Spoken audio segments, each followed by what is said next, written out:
السلام علیکم ورحمۃ اللہ وبرکاتہ۔ بسم اللہ الرحمن الرحیم۔ ہم گزشتہ درس میں شرک کے حوالے سے پڑھ رہے تھے، جس کا معنی ساجی، حصہ دار۔ تو اللہ چونکہ وحدہ لا شریک ذات ہیں، جس نے ساری کائنات کو تخلیق فرمایا، اور یہ چاند، ستارے، سورج، زمین، آسمان، انسان، حیوان، یہ طیور اور درندے، جو کچھ بھی مخلوقات میں سے ہمیں نظر آتا ہے یا ہمیں نظر نہیں آ رہا، جن کو ہم دیکھ پائے یا نہیں دیکھ پائے، یہ ساری چیزوں کا مالک اور خالق جو اللہ کی ذات ہے۔ تو کہا یہ جا رہا ہے کہ اللہ وحدہ ہیں، ان کی ذات کے اعتبار سے بھی ان کے ساتھ کوئی شریک نہ ٹھہرایا جائے، اس کی صفات میں بھی شریک نہ ٹھہرایا جائے۔ ذات کے بارے میں ہم نے یہ پڑھا کہ کچھ لوگ جیسے مجوسی ہیں، وہ یزدان نیکی کا خدا، اہرمن بدی کا خدا، یعنی دو خدا، نیکی کا الگ ہے، بدی کا الگ ہے، برائی کا الگ ہے۔ تو یعنی کہنے کا مقصد یہ ہے کہ وہ دو خداؤں کے قائل ہو گئے، اور یہ اللہ کی ذات کی حقیقت میں شرک ہے۔ جیسے یہودیوں نے کہہ دیا کہ عزیر ابن اللہ کا کوئی بیٹا قرار دینا، چاہے وہ حضرت عیسیٰ علیہ السلام کو قرار دینے والے عیسائی ہوں، یا حضرت عزیر علیہ السلام کو اللہ کا بیٹا قرار دینے والے یہودی ہوں، تو یہ اللہ کی ذات کی حقیقت میں شرک کرنا ہے۔ اللہ کی ذات میں شرک کیا ہے کہ اس کی حقیقت میں کسی کو شریک کر دیا جائے، یعنی کسی کو اس کا بیٹا تسلیم کر لیا جائے، اللہ کو قبیلہ شمار کر لیا جائے کہ اللہ کا قبیلہ بھی ہے، اولاد بھی ہے، خیش بھی ہے، قبیلہ بھی ہے، تو یہ ذات میں شرک ہے۔ اب اور پھر صفات میں، جس میں ہم نے پڑھا کہ علم ہے، ارادہ ہے، قوت ہے، سمع ہے، بصر ہے۔ جیسے اللہ دیکھتے ہیں کوئی نہیں دیکھتا، جیسے اللہ سنتے ہیں کوئی نہیں سنتا، اور اللہ کے ارادے میں ساری کائنات کا علم ہے، اللہ ہی عالم الغیب ہیں، اور اللہ ہی کی قدرت ہے، کوئی چیز اس کی قدرت سے باہر نہیں ہے۔ اب کرنا یہ ہے کہ جیسے وہ کہتے ہیں کہ ایک بزرگ کے پاس جو ہے ایک نوجوان آیا، کہنے لگا کہ میرا دل چاہتا ہے کہ میں برائی بھی کروں اور مجھے سزا بھی نہ ملے، تو کوئی طریقہ بتایا جائے۔ تو انہوں نے کہا ہاں جی بڑا طریقہ ہے۔ اب وہ خوش ہوا کہ یہ پہلے بزرگ مجھے ملے جو مجھے طریقہ بتا رہے ہیں کہ میرا گناہ بھی ہوتا جا رہے گا، سزا سے بھی بچ جاؤں گا۔ تو کہنے لگے کہ آپ ایسا کریں کہ جس خدا کا تم رزق کھاتے ہو، اس کا رزق کھانا بند کر دو، کہو کہ نہ کھاتا ہوں نہ بات کو مانتا ہوں۔ تو اس نے کہا جناب میں بھوکا مر جاؤں گا۔ اچھا چلیں پھر آپ اس طرح کر لیں کہ اس کی زمین جتنی ہے اس کے اوپر چلتے ہو، تو پھر تو اللہ کا یہ مطالبہ رہے گا کہ میری زمین بنائی پہ چلتے ہو تو میری عبادت کرو، میرے فرما بردار ہو کر رہو، میری احکامات کے مطابق زندگی بسر کرو، اس کو وائلیٹ نہ کرو۔ تو پھر یہ ہے کہ زمین سے باہر چلے جاؤ، کیونکہ یہ بھی ممکن نہیں ہے۔ تو پھر کہنے لگے کہ اگر یہ بھی نہیں ہے تو پھر ایسا کرو کہ جب قبر کے اندر جانا تو فرشتے منکر نکیر آئیں تو کہہ دینا کہ نو ایڈمیشن وداؤٹ پرمیشن۔ تو کہنے لگا یہ کیسے ممکن ہے؟ تو پھر کہنے لگے جب ہی قیامت کا دن ہو اور پھر آپ کو فرشتے وہ اس فیصلے کے بعد جہنم کی طرف لے جا رہے ہوں، تو پھر وہاں انکار کر دینا، اکڑ جانا، کہنے کا یہ کیسے ممکن ہے؟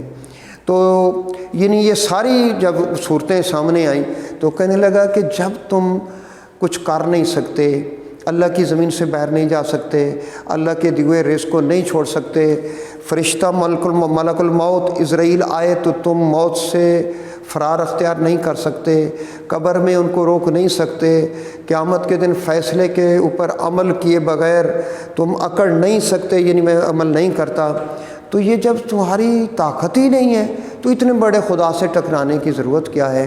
تو جب لوہا اس بزرگ نے گرم دیکھا تو اس کو نصیحت کی کہ یہ تو مقابلہ کیا جاتا ہے اپنے برابری کے شخصیت سے، جب تمہاری حیثیت ہی نہیں ہے تو اس بڑے خدا عظیم بزرگ و برتر کے ساتھ یہ مخاصمت اور نافرمانی اور یہ خطرہ مول لینا، یہ تو بہت بڑے خسارے والی بات۔ تو اللہ نے اس کو اس پہ ہدایت بخشی۔ تو بہرحال یہ آج ہم جو پڑھنے جا رہے ہیں وہ شرک فی العبادت ہے۔ شرک فی العبادت، اللہ کی عبادت میں شرک کرنا، یہ کیسے ہوگا؟ اس کی دو صورتیں ہیں۔ مخلوق میں سے مخلوق میں سے کسی کے احکامات کو اہمیت دے دینا اور اس کے مقابلے میں خدا کے حکم کو چھوڑ دینا، اللہ کے حکم کی پرواہ نہ کرنا اور مخلوق کے حکم کو ماننا ضروری سمجھنا۔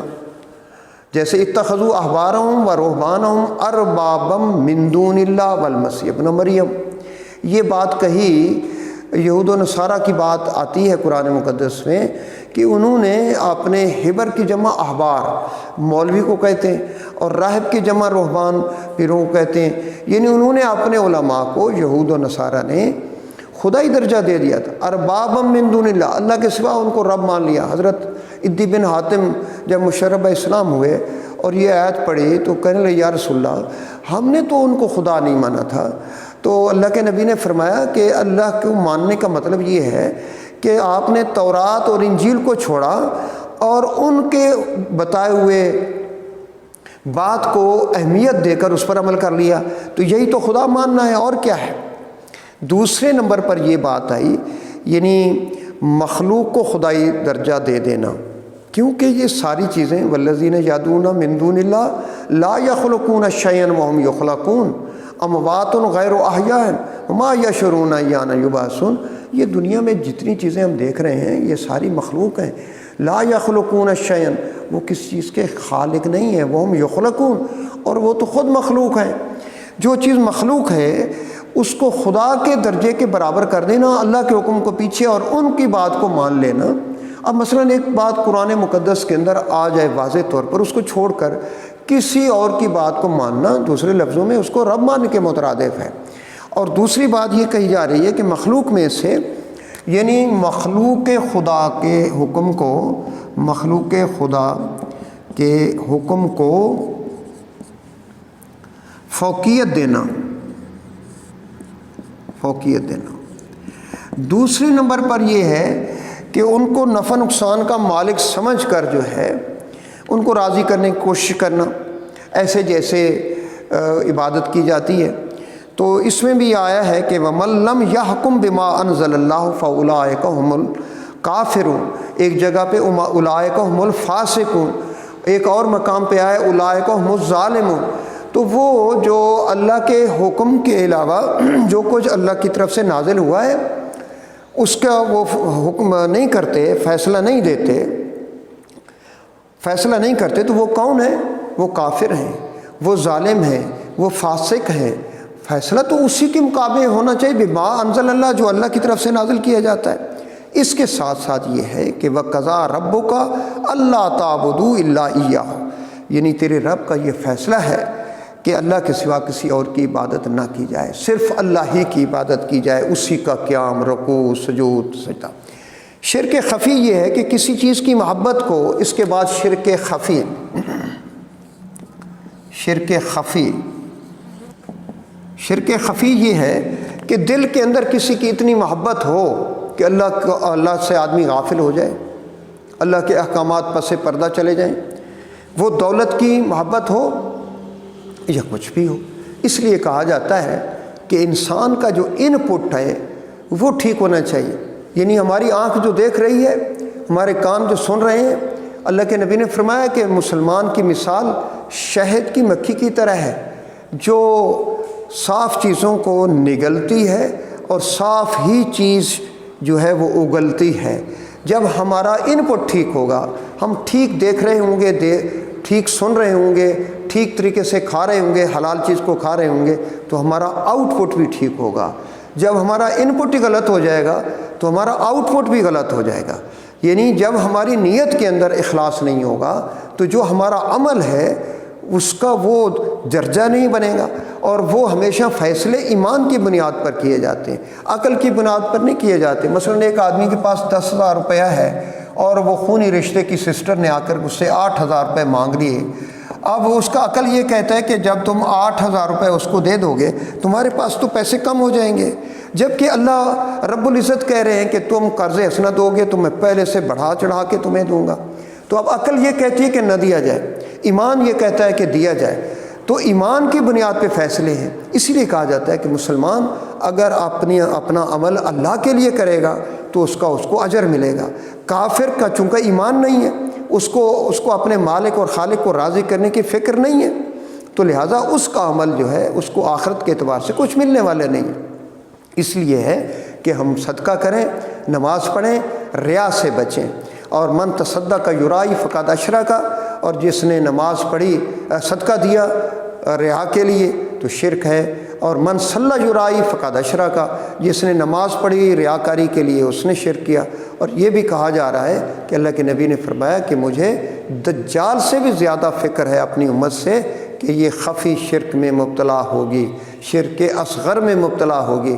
وہ صحابہ نے عرض کیا یا رسول اللہ وہ شرک خفی اور شرک اصغر کیا ہے؟ اللہ کے نبی نے فرمایا کہ اگر ایک آدمی نماز کے لیے اٹھے اور نماز کو اس لیے لمبا کر دے سنوارے کہ لوگ مجھے بڑا نمازی کہیں گے، تو اس کا مطلب یہ ہوا کہ وہ اس نے اللہ کی بجائے لوگوں کی رضا کے لیے نماز پڑھنی شروع کی ہے، تو اس کو اجر ملنے والا نہیں ہے، بلکہ یہ خفی شرک کے اندر شامل ہوگی۔ تو لہٰذا کل ہم انشاءاللہ اس پر بحث کریں گے کہ ہمارے معاشرے میں شرک خفی کے کیا نقصانات ہیں۔ آج کا سبق یہیں تک تھا۔ اللہ پاک ہم سب کا حامی و ناصر۔